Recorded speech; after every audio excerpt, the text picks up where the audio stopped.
Hello, everybody, and welcome. Michael Oskam here from Pro Audio Lessons. Today, I'm going to be walking you through my mastering chain on a project that I just got done with. It's coming out soon. I think you guys are going to like it. Stay tuned.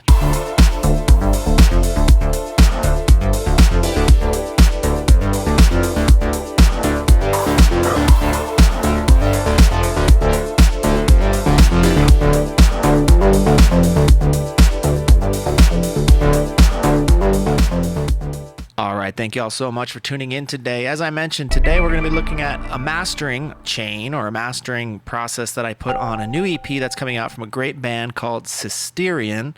And in fact, the first single from that EP is dropping today, depending on when you watch this, or it's already out. That song is called Black Hole. It's the first song on a 5-song EP from the band Systerian, and they are a real talented duo rather. I mastered the project. It was mixed by the band. This is their first attempt to really mix their own stuff. The guitarist and singer is my brother. And so he's had a solo career, but he's been working with this particular drummer for a very, very long time. He's a good friend and a very talented cat. His name is Katin. My brother is Johnny Oskam, same last name as me. He's watched me mix so many projects in the past that he decided he wanted to mix this one himself. I was there as a sounding board for him. So these are his mixes. And then he relied on me to put the final glue and polish and all together to release the EP. Please be sure to check them out. This is not going to be a long video. I'm just going to show you what I did to get this ready for a commercial release. It's a 5-song EP. The first song is Black Hole, and that's the one that I'm going to be focusing on because that is the first release from this record. So let me play it for you here so you guys get an idea of how it sounds. All right, here we go.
Take me in.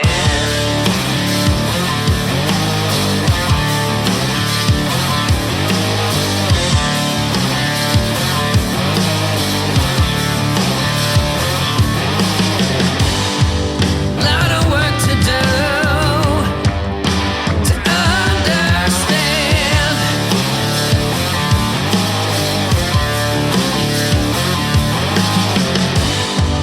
Lot of work to do.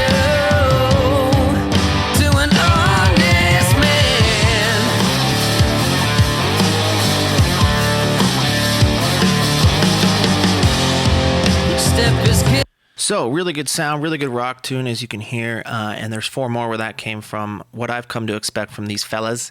And if you're new to them, check them out. Plenty of good stuff like that to go around. So let me walk you through basically what I did here. As you can see, I'm working in Studio One. I like to master in Studio One. I think they have really, really good built-in tools and a good layout, and everything is just very straightforward, and it sounds great, and what else could you really want? What I really like about it is it gives you the ability to, if you see over here on the left, so this is a 5-song EP, Black Hole's up first. So on the bottom section here, it gives you the ability to just lay out the tunes, get them all to the same level. You can do level checks on each individual track, make sure that the average volume of each track is the same. And then of course you can do the fade-ins, fade-outs, everything that you need to do to make sure that the album will flow cohesively. But then what it gives you the ability to do up here, as I mentioned, you can individually process each track. So if I click through Black Hole, wait, you can see different processing dependent upon what the song needed. But then there's also a master effects section. And what this does is it affects everything that comes through it. Kind of like a DAW, just like a track you would process, and then it would flow through the stereo bus, and you would put your bus processing on the stereo bus, very much like that. So some of you might say, well, that looks like kind of a lot of plugins. It may look that way, but the real reason is I'm kind of using each plugin to do a little. I don't like to rely on plugins to do a lot of heavy lifting. And actually when I mix, I'm sort of that way too. Especially with dynamics processing and EQ, I like to make little adjustments as I go along and not make one plugin work too hard. So first I have a Bus Compressor, a UAD version, and this is a pretty standard setting for me. It's got a 30 millisecond attack time. I don't want to be killing any transients as they come in because that will just suck the life out of your performance or out of the recording. And then I like the SSL's auto release. And then the threshold is just set to really not be knocking off any more than 2 dB or so at a time, maybe up to 4 depending on the loudness of the track, and then a 2-to-1 ratio. So you just got a chance to see what it sounds like with all the processing I did. Let me show you what the track sounded like when it came to me. Now we're gonna get a volume jump here, so let me turn that up just so you don't get distracted because mine is gonna be louder because of the limiting and such. So this is what it sounded like coming to me.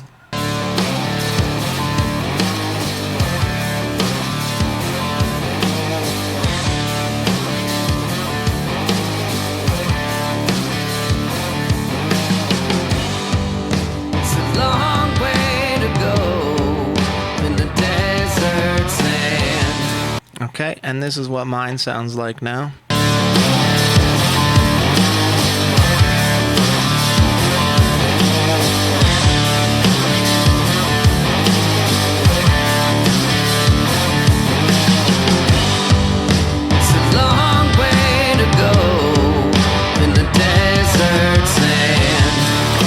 So what they wanted to make sure is that this record would just sound bigger and better and more impactful, more energetic, more focused. And so that's what I really tried to focus on. I'm not trying to reinvent the song or remix it at all. I'm just trying to enhance what was given to me. So as you can see on the SSL, I was barely touching it. The gain reduction meter was barely moving.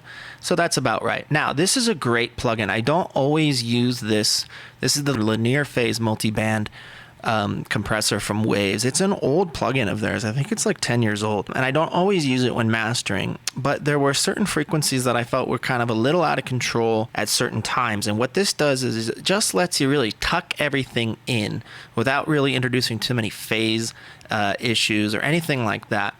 I could teach you in a separate video how to set this, but basically you just put the plugin on, you let it run through the song, and then you're going to see, like down here, you're going to see what the peak levels were for each band. And what I basically do is, I learned this a long time ago, I basically type that value in to each band. And then what I do is I just kind of grab all of them at once and bring them down like a dB. And that means anytime, a dB or two, and that means anytime the level is going to get up to where that threshold was, it's going to tuck it back down a little bit. And once you do this, it's really incredible just how focused. I use this plugin for focus. It just focuses the record. It doesn't shrink the stereo image or anything like that. That's not what I mean by focus. I just mean it really contains all of the frequencies and makes it sound almost like a polished record. And that's just with this one plugin. So let me bypass this and show you what I mean. Here it is.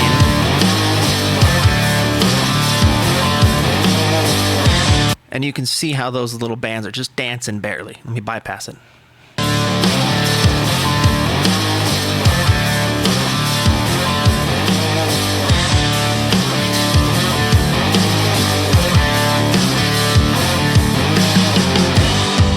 It's really, really great. Depending on what you're listening on, speaker-wise, you may have been able to hear that thing. So that's it for independent processing on that particular channel. Notice there was no EQ moves. I left the EQ moves as basically more broad moves to everything. And so let's dive into the master here. I have the BX Master Desk. This is from Plugin Alliance. I think a few other companies make it too. I could be wrong. This really just has a sound to it. This is one of those plugins where you can literally just put it in the chain without even messing with any of the parameters. You'll get a tone from it. And it's a really, really warm, good sound. So I don't even think I really did anything. The only thing I did here was turn this resonance filter up, like usually it's set to off, and that's it. There was a lot of hi-hat bleed, And since I didn't mix this, I can't go back to the mixing stage where maybe I would have contained that a little bit more.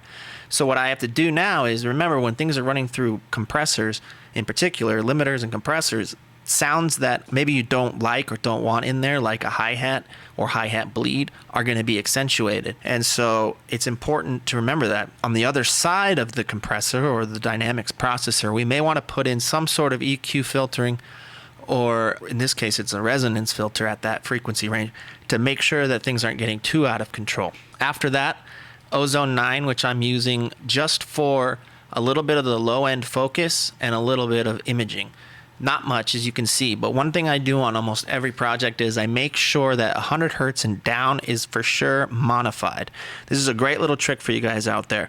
If you're working, it does not matter the genre. If you're working with something and the song sounds like it's not focused, or it's just something is wrong and you're just not sure what it is, I can't tell you how many times that's the problem. So if you have a plugin, it doesn't have to be Ozone's Imager.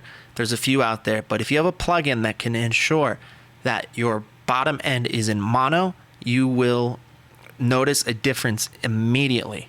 So I always do that in mastering and on my own mixes for that matter. This in particular is a kind of an Ozone thing. I don't know exactly how it works. I'm gonna be really honest with you. I don't, but it's a pretty smart plugin in that you can set a frequency point, and then anything below that point, you can choose to make it punchier or smoother. And so I wanted a little more punch from the bottom end of the bass, and in particular the thump of the kick. And so that's what I was able to do here. I brought up the amount of punchy, back down the gain a little bit, because when you do that, sometimes you can get a gain boost, and that again can trick your ear into thinking it sounds better than maybe it does. And that's what I did. And that sounds phenomenal in my opinion. After that, I have the UAD Studer A800, which is one of the better tape emulations out there. This is a rock song. I feel like it lends itself to that tape, old school analog saturation sound. This particular plugin has a bunch of different tape presets, and I think what I ended up doing was going to something like a hard rock preset, or maybe it was modern rock. I'm sorry, I don't exactly remember, and then tweaking it just a bit. And that's really going to give you a big difference in sound as well. Now, these are some of these surgical EQ moves I was talking about. And the reason I did them on the master, meaning it's affecting all tracks, because these songs were all recorded in the same space and mixed by the same person in the same room, I should mention. They all kind of shared similar frequency issues. And the only thing I can think of, and it's such a common problem, especially in home studios, is his room isn't treated, and so he's not hearing these frequencies as a problem because the room zeroes them out, and to him it sounds fine. You guys have experienced this in your own mixes, I'm sure of it. You mix a song in your home studio, you put it in your car or on your headphones or whatever, and it sounds either like trash or like not at all what it sounded like in your studio, and that's because your studio isn't treated, and so you're mixing your room, you're not mixing the tracks. And so this particular, these little moves here that I did on this EQ actually benefited all the tracks. So instead of putting this plugin with a copy of these settings on every single track, I just have it running, them all running through it in the master section.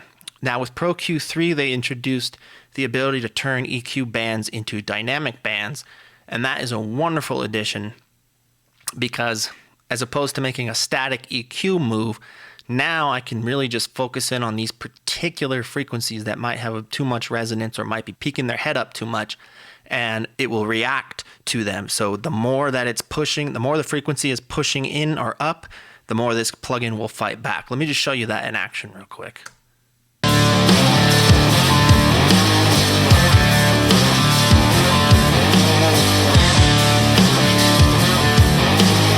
And you can see those bands dancing around. If I just had those as static moves, at times it would feel like you're losing energy and there would be a little hole, and that's not the case when you're doing it in a dynamic way.